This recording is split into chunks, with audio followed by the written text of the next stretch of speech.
Halo Urbaners, dimanapun kalian berada, bagaimana kabarnya? Kembali lagi bersama saya John, still in the house. Kali ini saya akan merangkum sebuah film berjudul Red Light, dirilis pada tahun 2012.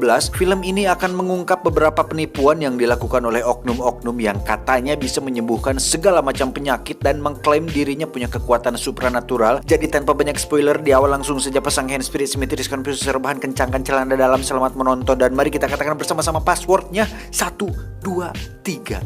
Cekicrot. 2, 3, Cekicrot.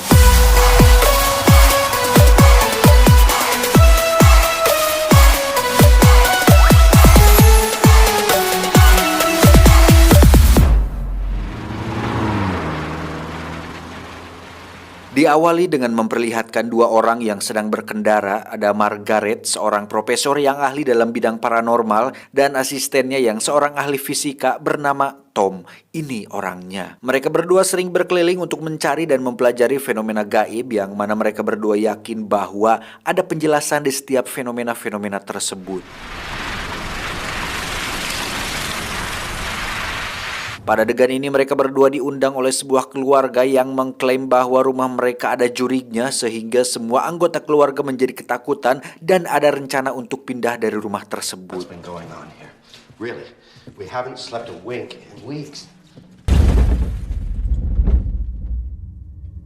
He's a bit angry today. Who's angry?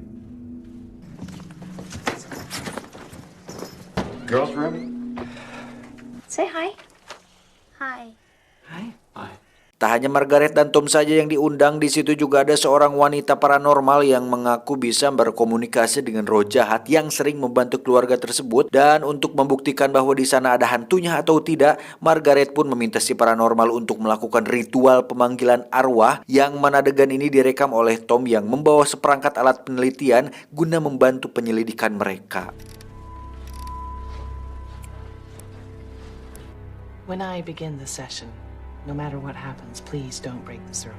Dengan duduk melingkari meja, mereka pun meletakkan tangan di atas meja dengan saling berpegangan satu sama lain. Dan ketika ritual sudah dimulai, si paranormal pun terlihat kerasukan, disusul dengan bergetarnya meja. Kemudian terangkat sedikit yang membuat mereka semua terkejut, kecuali Margaret dan si Tom. It really hurts. Stop. Setelah ritual selesai, Margaret pun mencoba untuk melakukan percakapan persuasif kepada si anak bungsu mereka, di mana akhirnya terkuak bahwa suara gedoran lemari yang sering terdengar ternyata dilakukan oleh bocah tersebut yang dilakukan atas perintah kakak tertuanya. So do you miss Vermont? Really scares my dad. Ternyata anak-anak mereka ingin pindah rumah ke daerah perkotaan yang dekat dengan Alfamart, namun karena ada penolakan dari orang tua, mereka pun bekerja sama untuk membuat sebuah skenario jujurigan agar orang tua mereka tidak betah dan mau diajak untuk pindah. You still didn't get to the bottom of this. No, don't worry about it, Mr. Sidgwick. Dalam sesi kuliah, Margaret pun menerangkan bagaimana cara si paranormal membuat meja bisa melayang, dan itu diperagakan langsung oleh si Tom asistennya. Dengan menempelkan kedua lengan ke tepian meja, Tom pun menungirkannya lalu mengganjal satu kaki meja dengan kakinya sehingga meja tersebut bisa diangkat seolah melayang oleh bantuan si jurig. So with the right partner in crime, you can put on quite a show. Dibutuhkan meja yang bobotnya ringan, ruangan pun harus gelap, dan berbagai syarat yang biasanya diajukan oleh sang paranormal demi menutupi triknya tersebut. Excellent table lifting. Sementara itu kita akan diperlihatkan seorang paranormal terkenal yang sudah menghilang selama 30 tahun dan akhirnya muncul kembali. Namanya Simon Silper. Ini bebenguknya. Simon Silper sendiri diketahui tidak bisa melihat atau sudah buta sejak lahir, namun Simon mengklaim bahwa dirinya memiliki kemampuan yang tidak dimiliki oleh manusia normal seperti telepati, kekuatan pikiran, menyembuhkan penyakit, dan serangkaian aksi membengkokkan sendok yang sering dilakukan oleh Master Deddy Corbuzier. Simon Silver became incredibly popular at the end of he disappeared just as suddenly as he had become a star. Mendengar berita itu, Tom pun langsung terkejut karena ini bisa menjadi peluang mereka untuk menyadarkan masyarakat agar tidak mudah percaya dengan seorang yang punya keajaiban, karena sebagian besar dari mereka hanya memanfaatkan situasi demi mendapatkan cuan. All right, what do you guys think? Should we ask him to bend it? I'm here, I'm back, there's no doubt about that. Tom pun mengungkapkan hal itu kepada Margaret, tapi dia nampaknya enggan berurusan dengan Simon Silper karena ternyata Margaret pernah melakukannya dan justru membuat anaknya jatuh sakit. We look like idiots. It's been over 2 years. Just doesn't get his hands No, we dirty. gotta investigate Silver and we gotta do it now. This is how he does it. He did it to me, and now he's doing it to you. What does that even mean? Entah Simon memang memiliki semacam kekuatan gaib atau hanya seorang penipu saja, tapi Margaret menekankan Tom untuk jangan pernah mendekatinya jika tidak ingin hal-hal buruk terjadi kepada hidupnya. He's dangerous, Tom. Stay away from him. Singkat cerita, diadakanlah suatu acara penyembuhan yang diadakan oleh seorang penyembuh yang katanya bisa menyembuhkan segala macam penyakit dengan kekuatan yang dimilikinya, di mana Tom dan Margaret dibantu oleh salah satu mahasiswi, yakni Sally. Ini parasnya. Totally my fault. No, I wasn't watching. I'm sorry. I'm sorry. Dengan gelar dan popularitas yang dimilikinya, Margaret pun bekerja sama dengan polisi untuk menangkap si penyembuh tersebut karena dianggap telah melakukan penipuan, di mana mereka bertiga masuk ke dalam ruang kontrol untuk menyelidiki cara mereka membuat tipuan dalam pertunjukan ini. Because I can see clearly. No, not with this light. The glass is polarized. No one can see anything. Dan inilah sang penyembuh, namanya Leonardo Palladino. Sama seperti seorang ahli hipnotis, Leonardo pun menggunakan kata-kata yang jelas, tegas, teratur agar konsentrasi penonton hanya terfokus pada satu titik atau satu objek, yakni dirinya. I don't believe in the devil. I don't believe in God. Come on, Tom, let's go. Yeah, just a sec. Come on. I only believe in me. Dan dari riset tim IQ 7, teknik yang dipakai Leonardo ini sebenarnya adalah gabungan dari teknik misdirection, sugesti atau NLP atau Neuro Linguistic Programming, yang mana Leonardo terlihat nampak sudah terlatih dalam hal ini, yang membuat semua orang begitu mudah percaya bahwa dia memiliki kekuatan untuk menyembuhkan. I can see things. Just like you.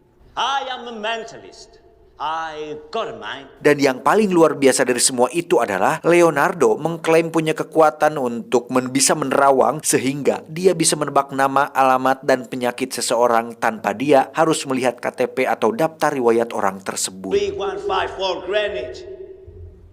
And right now, in the name of God. Hallelujah, Leonardo believes. Di saat bersamaan, Tom yang seorang ahli fisika pun sudah siap dengan beberapa alat elektronik canggih miliknya. Salah satunya adalah sebuah alat penangkap frekuensi yang akhirnya berhasil menguak sebuah fakta menarik bahwasannya Leonardo memiliki seorang asisten di suatu ruangan, di mana si asisten tersebut dibekali dengan beberapa daftar nama dan riwayat penyakit semua penonton, sehingga Leonardo hanya perlu mengikuti instruksi yang keluar dari alat menerima suara yang ada di telinganya. Hebat kan? That's it. Got it. Leo, can you hear me? You guys go position yourselves in the center block now. We're going with the woman on crutches. I repeat, Richard Vargas. I'm calling Richard Vargas. Dan saat pertunjukan masih berlangsung, Margaret bersama polisi pun langsung menangkap kru dan asisten Leonardo, sehingga akhirnya penipuan ini berhasil terbongkar.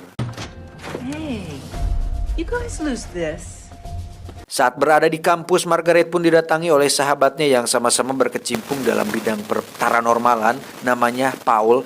Ini babangusnya. Paul pun menanyakan sesuatu kepada Margaret tentang kasus yang sedang ditanganinya, di mana subjek mengklaim dirinya memiliki kemampuan membaca pikiran atau biasa disebut dengan telepati, dan itu dibuktikan sendiri oleh Paul saat dirinya menunjukkan kartu dengan posisi tertutup dan si subjek berhasil menebaknya dengan benar. So were you at the same eye level as the subject? Approximately, yes. Under a light, I guess? Yes. Sebagai seorang ahli pembongkaran yang sudah melanglang buana, tentu Margaret tak mudah percaya begitu saja, di mana dia mendemonstrasikan sendiri bagaimana hal itu dilakukan, dan Margaret bisa menebak kartu apa yang sedang dipegang oleh si Paul.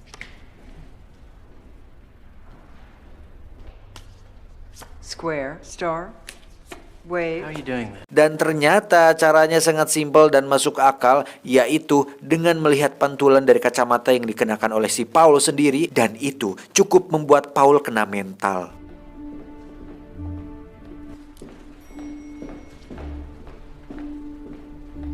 Mendekati jadwal pertunjukan Simon Silver, Margaret pun diundang ke acara talk show untuk berdebat dengan 3 orang yang sebenarnya lebih pro kepada Simon, di mana salah satunya adalah orang terdekatnya Simon yang meyakini bahwa di dunia ini ada beberapa hal yang tidak bisa dijelaskan dengan ilmu pengetahuan. That a photon of light can pass through a human body, and I will start to believe in invisibility. It's just talking the talk, but to refute the role that all crows are black, all you... Tom dan Sally yang menonton di rumah pun merasa sangat gergetan karena Margaret terus dicecar pertanyaan seolah sedang dikeroyok oleh 3 orang tersebut, termasuk si presenter sendiri yang seolah memihak hanya pada satu sisi, sehingga Margaret memilih untuk walk out saat acara masih berlangsung. No, do not go on the defensive. Margaret, do not go on the defensive. She's going on the defensive. It's a simple question. So just get up and walk away. It's okay for you to call us. Kesal akan hal itu, Tom pun berinisiatif untuk membongkar identitas Simon, di mana dia nekat datang sendirian ke gedung tempat pertunjukan dan menyiapkan alat serupa yang dipakainya untuk menguak trik si Leonardo. Simon Silver sendiri mengawali pertunjukan dengan melakukan penyembuhan terhadap seorang sukarelawan yang katanya punya penyakit daging jadi yang terdapat pada organ dalam, untuk kemudian Simon mengoperasinya dengan tangan kosong dan mampu menembus kulit perut hingga mengembalikannya seperti semula, yang alhasil membuat seluruh penonton bersorak-sorai. You are cured. Dan saat Tom sedang mengaktifkan alatnya, tiba-tiba Simon melihat ke arahnya seolah tahu bahwa ada seseorang di ruang kontrol, untuk kemudian terjadi ledakan elektronik yang membuat Tom dan seluruh penonton terkejut.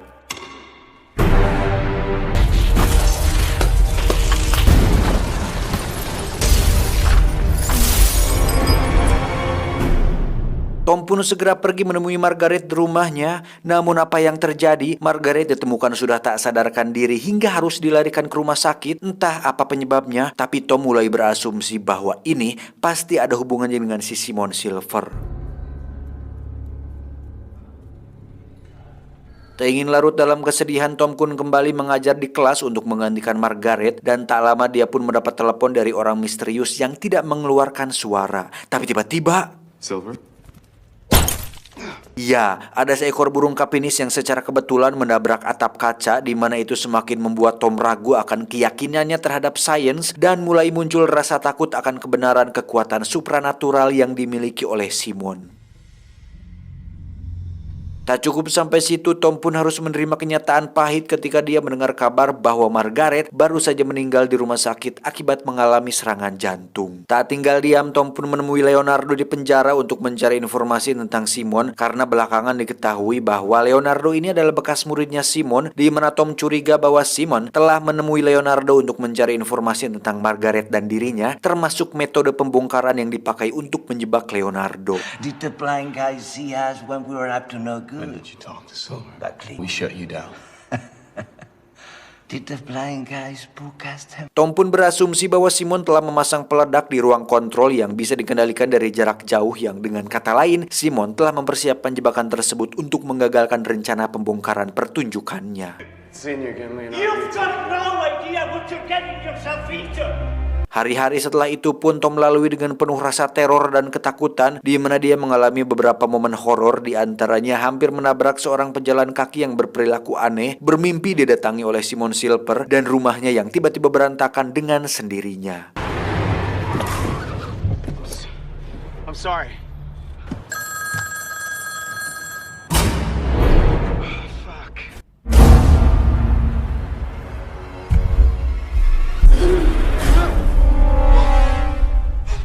Silver! Silver!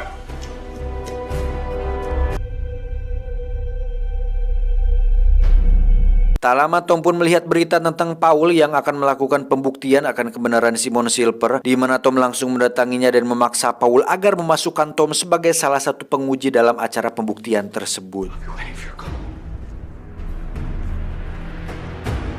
Berita itu pun langsung viral di media, di mana sang pembawa berita menjelaskan bahwa tes ini sudah disetujui oleh semua pihak dan lembaga terkait, di mana pengujian tersebut akan dilakukan secara formal dan profesional, dimulai dengan alat pendeteksi canggih yang disediakan, cairan kimia yang bisa bereaksi dengan energi, bahkan semua barang yang akan digunakan sudah ditandai dengan kode nomor agar tidak bisa ditukar saat pengujian berlangsung. Forces can't be ignored any longer. They have to be verified and accepted once and for all. Radiation monitors everything in the Scientific Paranormal Research Center lab. Our priority has to be to ensure the veracity of those results. Possibility of any swap during the tests. Thermoelectric. Tibalah hari pengujian, Simon pun diperiksa mulai dari jam tangan lalu setiap ruas jari untuk memastikan tidak ada implan P-Ring yang ditanam di kulit. P-Ring itu kalau di dunia sulap semacam alat bantu atau gimmick berupa cincin magnet yang bisa saja Simon gunakan untuk membantu melakukan atraksinya.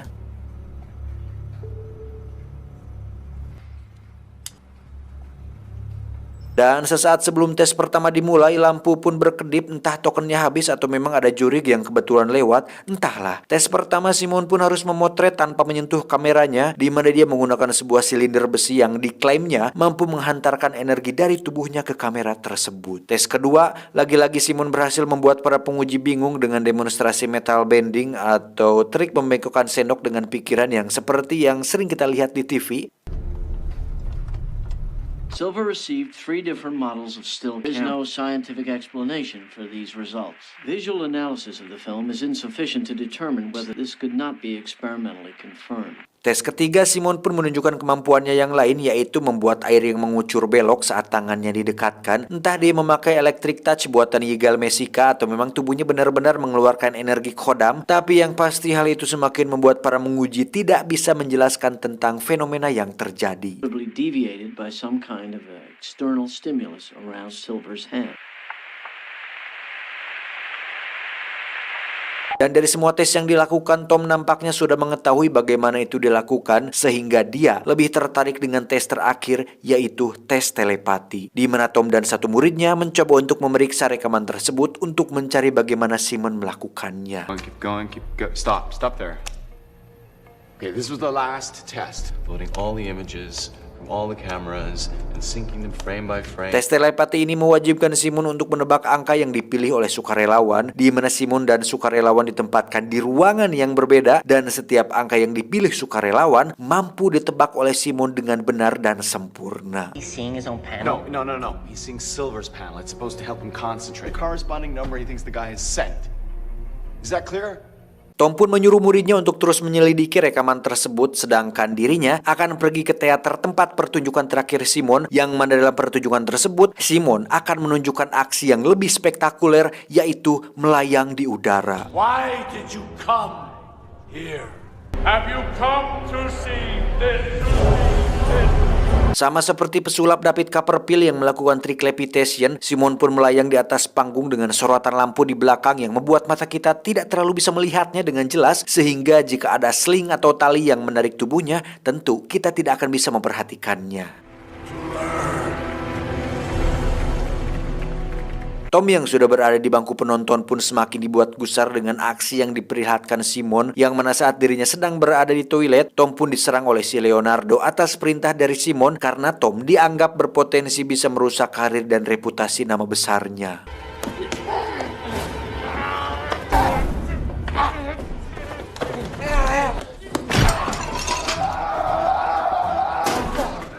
Di sisi lain, kita akan melihat Sally datang ke laboratorium tempat si murid sedang memeriksa rekamannya, yang mana dengan otak cerdas dan kritisnya, akhirnya mereka berdua berhasil menemukan bagaimana Simon melakukan tes telepati tersebut. Move in on the watches. Can you do that? On the watches? Sure. Give me a second. I'd like to know what the hell. There, stop. Shit, Sally. Shit. It's a code.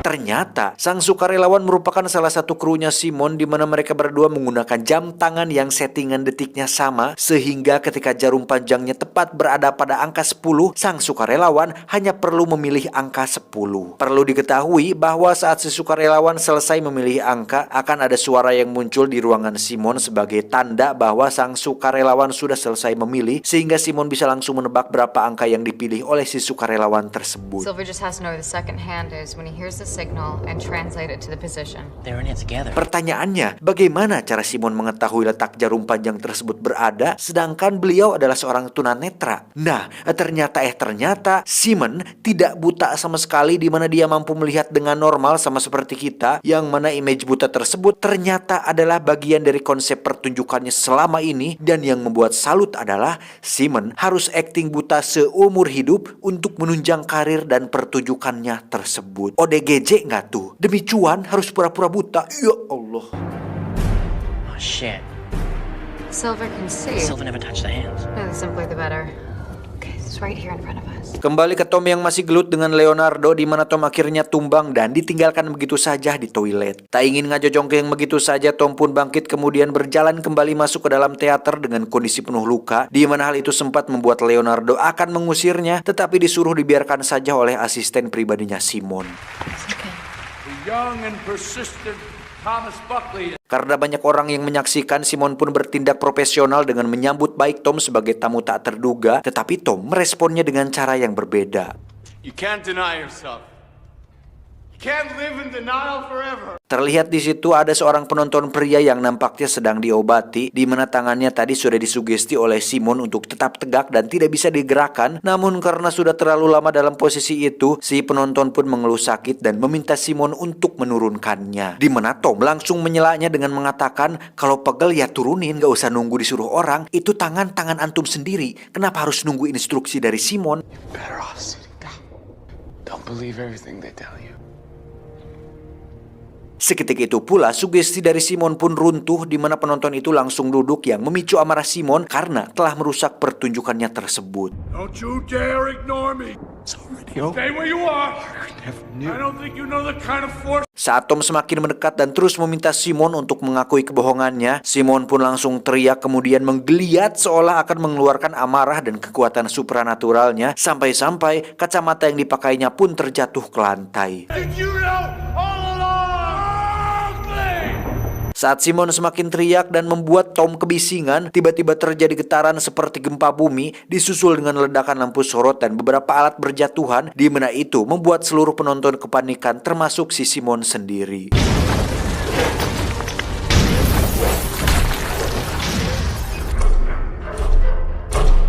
Saat Simon bertanya, bagaimana kau melakukannya, Tom? Si Tom pun langsung melemparkan koin ke arah Simon yang secara refleks langsung ditangkap karena memang dia tidak buta.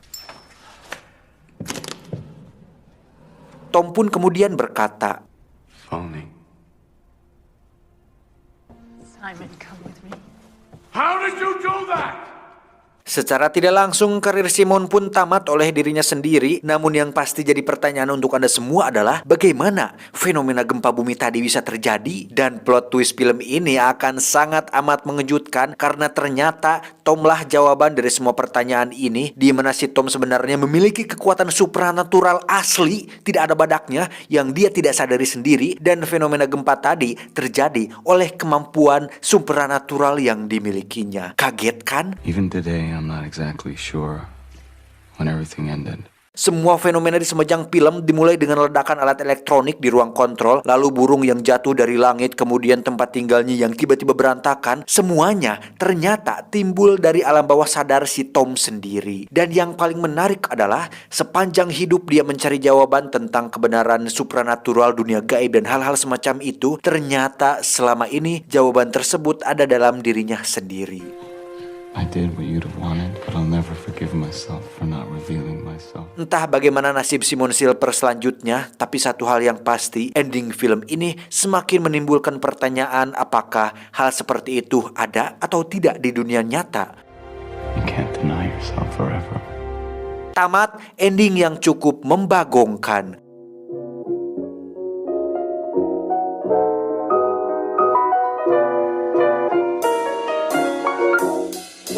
Pesan yang bisa kita ambil dari film ini adalah berobatlah kepada yang ahli, jangan kepada yang tidak pasti. Itu. Saya John beserta jajaran tim IQ 7 mengucapkan terima kasih dan sampai jumpa di video selanjutnya. Adios. Keringat dingin dinosaurus.